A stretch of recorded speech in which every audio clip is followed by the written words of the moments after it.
Good afternoon, and thank you on behalf of Veterans of Politics for attending our endorsement interview for Nevada Board of Regents District Number 8. This event is being sponsored by Patsy Brown for Clark County Public Administrator. So just to give you a quick overview of the process, each one of us will introduce ourselves for about 30 seconds, just so you understand who's asking you the questions. Yeah. Then after that, I'll give you 2 minutes to just introduce yourself and what office you're seeking and why you're seeking our endorsement. I will go ahead and start by introducing myself. My name is Jim Jonas, and I'm the Director of Veterans of Politics, and I also do the podcast with Steve Sanson. I am Leah Yulianti, business owner in the state of Nevada and esthetician, and I am the president of Active Republican Women of Las Vegas. My name is Robert Faust. I'm a third generation VFW.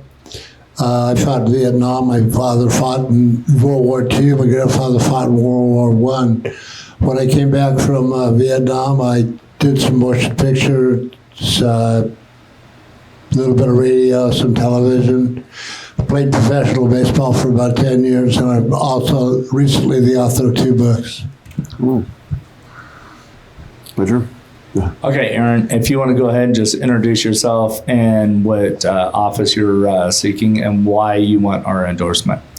So my name is Aaron MANFREDI. I'm running for University Board of Regent District 8, which is a very rural district outside of a small cutout in the southwest where I'm at Mountain's Edge. I've been in Las Vegas since 1998. I'm a Desert Storm veteran, U.S. Navy, current president of the UNLV Veterans Alumni Club. I also do a lot of give back with veterans, and so this organization, anything that's related to veterans hits home with me because I'm a veteran and I'm very active in the community with our veterans. The reason why I want to be a Board of Regent as a UNLV, UNR, and a CSN alumni, I know what it's like to go to school and work 2 and 3 jobs and try to find parking and get on campus and pay your own tuition. And so I understand what it's like to be a student.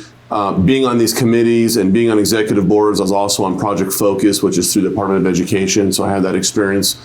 I know that constantly raising the tuition, we rely on legislative money way too much. I'm in real estate, so I want to bring some real estate ideas to the board. I want us to have a business mindset, so we're not relying on donors, endowments, and money from legislative money. So I bring vision and a whole new set of ideas to the Board of Regents. Okay, can you, this isn't a question, can you do me a favor? And it's unfortunate, but one of the things that we are very focused on here at Veterans in Politics is specifically to educate, okay? And when you say you're running for Nevada Board of Regents, honestly, very few people even understand what that all entails. Since your opponent didn't come in, unfortunately for him, now you have a little more leeway. Can you define exactly what that position entails? What a regent does, 2 things, policy and budget. Unfortunately, over the course of the years, regents have meddled in other type of affairs and things, and that's another reason why I'm running. So policy and budget, they work with all the presidents, they work with the chancellors, vice chancellors to basically, they run the university system for higher education, all the colleges, all the universities. We have 8 institutions from up and down the state. And so even though the regents are assigned to a district, which mine being rural, our voice is throughout the whole state. So the regents are, it's a nonpartisan position. Obviously it is education, and it is the, basically its own government body of education. So you mentioned earlier when you make an intro that you're gonna bringing in a new ideas. So explain and tell us what are your new ideas and how are you gonna make that happen? Well, the biggest thing is generating revenue. Like I said before, we rely so much on legislative money whatever that budget is what you get. Now, like during a pandemic, all that money was gone. They stripped it away. I believe UNLV alone was like 40, 50 million, somewhere in there, that they were expecting. All of a sudden the money's gone. It's non-existence. So, when you're relying on a set of money or through donors, donors love writing checks. They like having their names on buildings, and we're forever grateful of that. But the problem with that too is they set their expectations of what they want because it's their money. And the problem with that is that we start getting out of the scope of what the purpose of it was, right? When they're making the decisions and they're dictating. So we want to accept that, put a little more regulation on it, but why not get into real property? Me being in real estate, a lot of universities, Arizona State model is a perfect example. They actually build on their property instead of selling it, getting rid of it, flipping it around. They actually build on it. So why can't we have a business mindset and build on the land that we have? And I'm not just talking about UNLV, CSN across the street. We're talking Great Basin all the way up to UNR. Why not do some long-term, leases in office buildings like everyone else is doing? There's a lot of money in that. And there's a lot of people that would love to be attached to a university campus because of all the amenities that are there, right? You got your eating, you got libraries, you have endless amounts of businesses, places to eat. And so that's a big deal. What is it right now? What is it right now? Isn't that the government's building that? Well, the problem is that we're not generating enough income. We should be generating more income, more revenue on that stream of business, right? Because we're constantly pulling at the coattails of the legislators, right? Now, to get back to that, I understand that we can only build so much and it costs money and all that, but on the legislation side, because that's where the money comes, really it's about relationships. I have relationships with both parties, up and down the state. So we need to stress to them how important education money is. And unfortunately, that only goes so far. It's a proven fact that every year that budget gets smaller and smaller and smaller. Well, who's fighting for them? Government affairs can only do so much. They got to be careful, right, of where they tread. So why can't the Regents get involved and lend that hand and go to Carson City? I'll go to Carson City on my own dime. I have no problem with that. To reach out to them, to meet with them. It's a team effort. So we need to do more of that. What party are you affiliated with, and what religion are you? Republican. And I'm not a religious person, but I'm a spiritual one. So there was a pretty embarrassing situation that just came up where a kid was killed. A young boy was killed in the ring, and I wonder if you have some thoughts on that. I mean, like, how did that even get permission to have college sponsorship? Right. That is.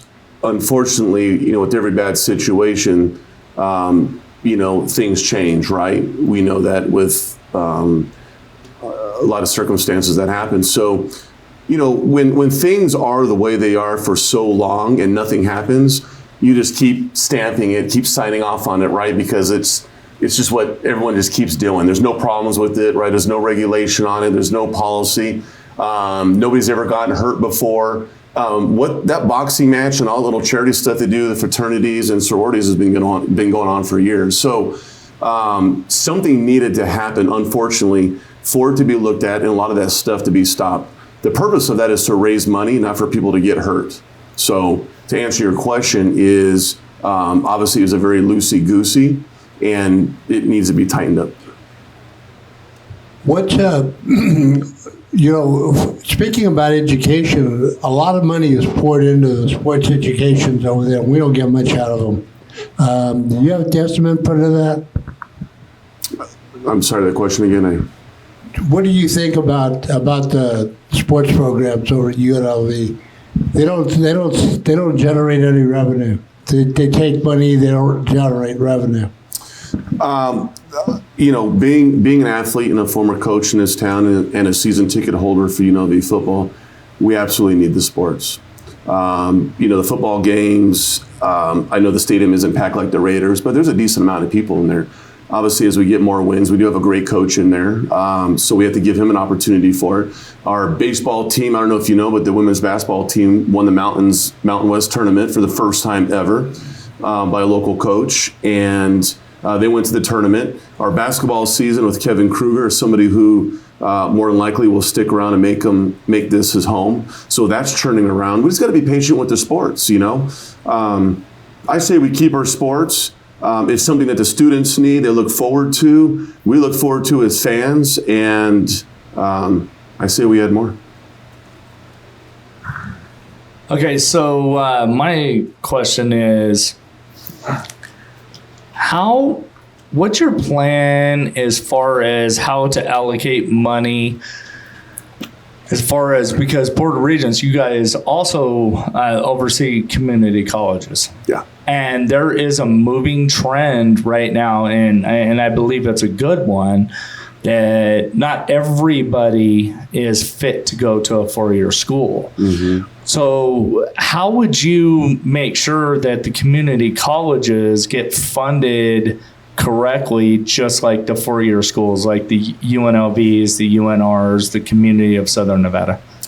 So another part of my mission is workforce development. That word gets thrown around very loosely, but you know, what is it? Is you know, a lot of students, you're right, do not want a four-year degree, but they want to work with their hands. They want to be business owners, right? So they want to weld, they want to be a mechanic, they want to be a carpenter, right? A painter, or even in construction. A lot of those programs come from the federal government, right? So, you know, the legislation in DC sets forth a budget that goes towards, you know, the future of that. So it's really us going out and getting that money. The money exists. But the other part of it is the state funding has got to be there. So community colleges, there's a lot of talk about implementing more of those programs and less of the degrees, like taking away the associate's degree of it and making it more for strictly for work. I think the associate's degrees is a thing of the past, but it also gives somebody a sense of accomplishment, right? It is still a degree. I got an associate's too from years ago. So the money exists. We have to go out there and get it, and we have to find programs that cater to our economy, to our state, and what the government's wanting. How do public decide who to vote for Board of Regents? How do they decide? Yeah. You know, it's a down ballot, you know, and so a lot of people typically are looking to vote for, you know, in a presidential year, the president, right, Senate, state, or a state representative in their district, maybe assembly. You got to get the word out, and our website's coming out. You know, I'm gonna travel up and down the state. You know, road signs don't necessarily win an election, but they help. So knocking on doors, letting people know. So meaning, what my question, I guess. What are the credentials that you think someone who's running for a candidate who's running for Board of Regents should have? Absolutely, at the bare minimum, a master's degree. Okay, I graduated from UNR with a master's and UNLV with a master's. A master's degree is the bare minimum, because you have to understand what it's like to be in an education setting, to understand what makes it tick, what makes it work. You can't be a general contractor if you never nailed a hammer, right? So you can't be a carpenter if you've never put a piece of carpet down. And that's the problem with these type of positions in the past, is nobody has the experience that's needed. So a master's degree at the very least, for sure. Good answer, but I'm going to follow up real quick. Do you think the governor should mandate that? So this is the $1 million question. I've been asked this a lot, and my take on it is this. I do believe, by looking at the other candidates that are running in the other districts, right? I think we have 4 open seats, that we got a lot of great candidates in the pool this year. Typically, Regents have not. They've run unopposed, it never interested anybody, but because it's been highlighted so much, we got those good candidates. Now, I do not support an appointed board. Do I support a hybrid board? I do, as long as the governor's not choosing those people, because then it becomes political. So my thought on it was, if we create a bipartisan committee, right, 3 Republicans, 3 Democrats, and those that are interested in it need to apply, instead of us going out and cherry picking people or expecting to be picked, the committee, right, because now it's bipartisan, will choose those that have the experience. And whatever it is that they outlay, you got to have a doctorate's degree or so many years in higher education.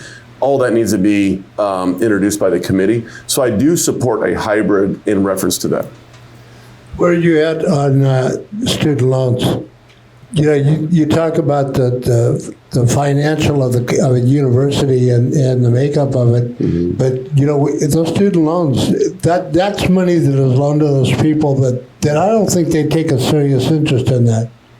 You know, they don't ever intend to intend on paying it back. So what do you say to that? You mean did you say student loans? I'm sorry. Well, the first student loans. Yeah. They should be paid back, or they shouldn't. Right. Well, I'll tell you this. I have a lot of student loans, and I don't expect anyone to pay mine. Those are things that I was on the old GI Bill, not the post 9/11. So I had to pay my own tuition, and going back, what I've thought about college, knowing that all the expenses that came with it, maybe not have gotten as many degrees because it does cost money. So do I think that we need a little assistance with it? Physicians come out of school with $500,000, $700,000, $800,000, and you can't tell me that we don't need physicians, right? So is there a break on a point of somebody going to school for 12 years or 10 years to better the people? So I would say that it all doesn't need to be wiped out, but I think something needs to be done. Yeah, if you go to school, and you take out a loan, you should be able to pay for it when you're done. You're absolutely right. Yeah, and I would say that the majority. I work in real estate, and I tell you this: a lot of people will never become homeowners because of their student loan. What they got to pay on it. Now, those are people who are decided that to pay on it. And what I mean by that is, why does somebody have to pay $1,500 or $2,000 a month on student loans, right? But we can take out a credit card and you only have to pay $200 a month. There's some people out there with like maybe $30,000 or $40,000, and their payments are $1,000 a month because it's based on their income. You see what I'm saying? So I'm not saying not pay it back. But why, as long as they're making payments towards it, the interest is being added onto it, right? So it's not free. Then why can't we do something like that versus forcing somebody to live, in an environment or not be able to start a family? You know what I mean? Yeah. There's ways around it, but I'm not saying don't get rid of it.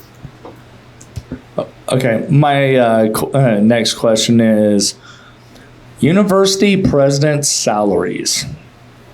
So our ex-governor, Brian Sandoval, is now the president at UNR. And we've ran into this similar situation in the Clark County School District, which doesn't impact you as a regent. Mm-hmm.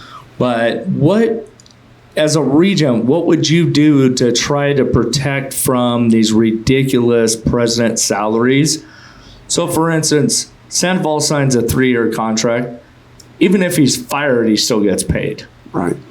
As a regent, what would you do to fix that? Like if you're fired, you just don't get paid anymore. And I agree with you on that statement. There are some people who, most recently we had, the chancellor decided on a buyout amount, which I think a lot of people are still trying to figure out who came up with that amount, and for me watching it was more of a behind the scenes type thing, not so much a regent thing. The regents voted on it. So I do agree with you. There's always talk about CEOs making, tremendous amounts of dollars. If you look at a president of a university, they probably align themselves very, parallel with the CEO. Essentially that's what they are. Do I think $500,000 is quite a bit for that particular position? Absolutely, I do. Do they need to be compensated so we can recruit, quality people for the position? I do agree on that as well. I think a lot of it comes from too is, internally is outside of the president with that responsibility is look at the salaries of those that are not the president. They're in administrative roles, but they're making pretty close to it, $300,000 or $400,000. And there's a lot of them. And the $1 million question is, are they being, from the job that they do, is it justified for paying that amount? Does that make sense? So when somebody is terminated, right? If the board votes across the board to do it, was that person still being neglect, or was opinions, was the reason why they're not there anymore. We just experienced that with the chancellor, so.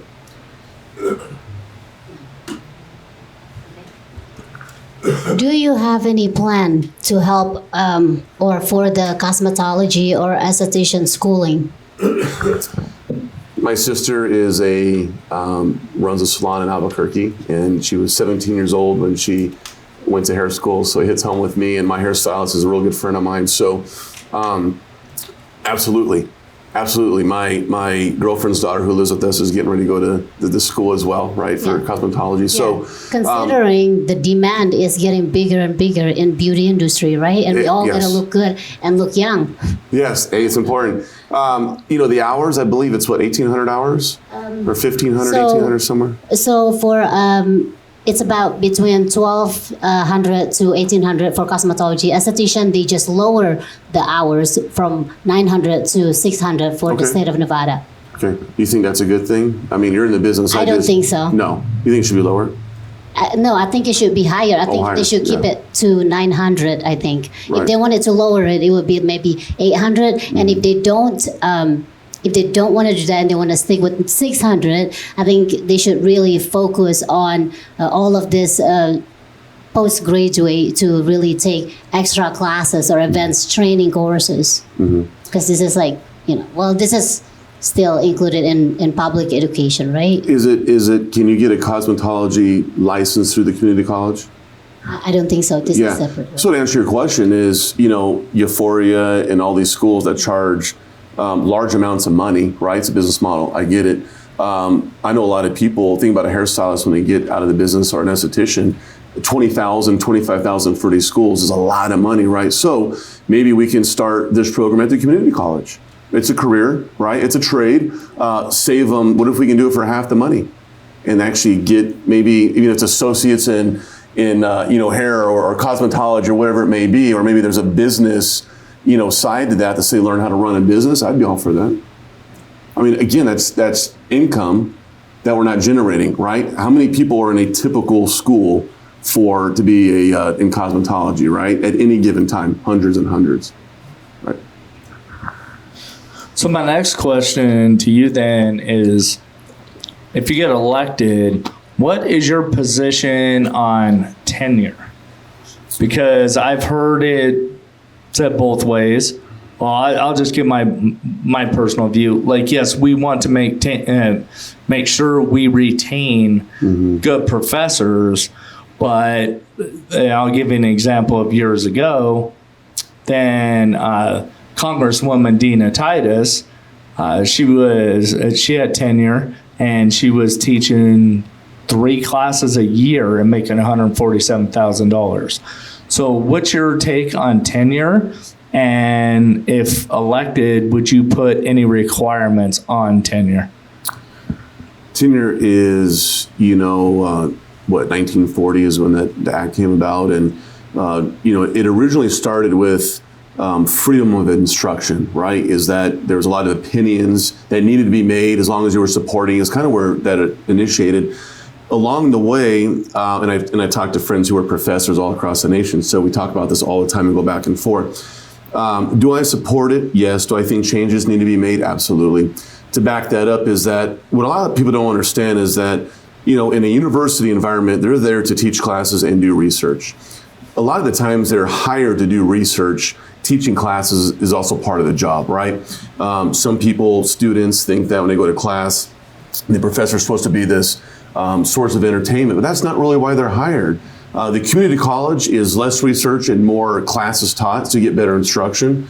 There is a sense of that you can't do anything wrong because you can never get terminated with the 10 years. That's a side that is always the argument, right? And so to back that up is I have professor friends that have colleagues that shouldn't be teaching. Hey, so-and-so down the hall is doing the same thing, teaching 2 classes, not doing as much research, and we can't get them out of there. So does that part of it need to change? Absolutely. Do I support it? In the overallness of it, I do. Okay, well, my apologies because I should have been more clear on my question. But you answered the majority of it, but let me give you a quick follow-up. So the University of Chicago has a really good program when it comes to dealing with tenure. And while I said before, we want to make sure that these universities can retain the best professors. At the University of Chicago, like a tenured professor has to teach at least one freshman or sophomore class every week. Would you be in favor of something like that? Yeah. Do they need to teach a certain amount of classes? Well, no, absolutely. specifically undergrad. So they would have to teach a freshman class or a sophomore class at least twice a month. Well, I know that, from my professors' friends and, back in the day at UNLV, they do teach undergrad and masters, different levels. Regardless of who's in those classes, the age varies. I know I didn't start school until my, late 20s. So, you can have a freshman, an undergrad class. You can have somebody who's middle-aged would be a freshman. So they are doing both classes already. Are there some? I like the idea too of having a lot of part-time instructors too. They bring a different type of fire to the classroom. They might only teach one or two classes. You don't have to pay the high salaries. I've got great instruction from those. They work out outside of education, so they bring the real world experience. You know what I mean? And I'm in favor of that. So I think here at UNLV, where in UNR, they do have to teach both. At least my personal experience. I've seen them in both my classes. Yeah.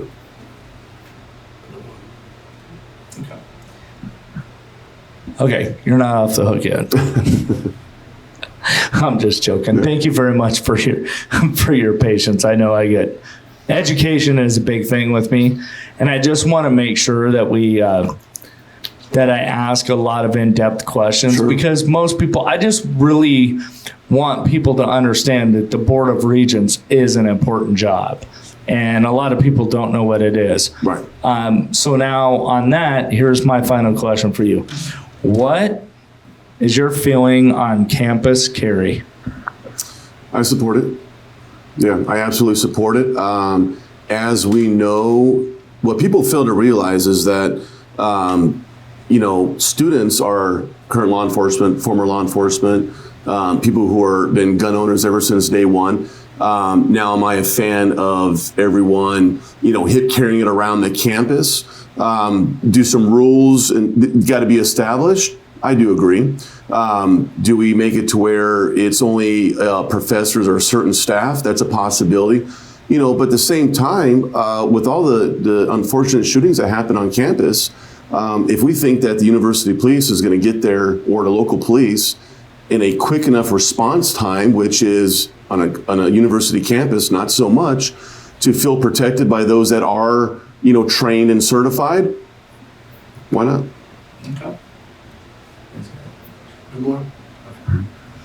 Okay, well, first off, thank you very much, Aaron. Now I'm going to give you 2 minutes to give your closing statement, why you should be elected, and any contact information, campaign information you would like to give out. Well, like I said, I've been in town since 1998. I've served on several boards in this town and committees, and a lot of them on the campus of UNLV, even at CSN. Like I said, I graduated from UNR, so I bring the sense of what it's like to be a student. I know what it's like to be on a committee on campus. I know what it's like to be on an executive board.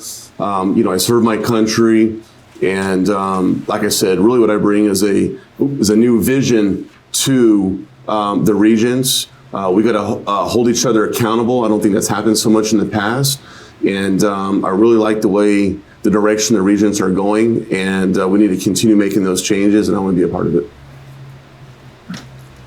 Okay, thank you very much. And with that being said, that concludes our endorsement interview for Nevada Board of Regents District 8.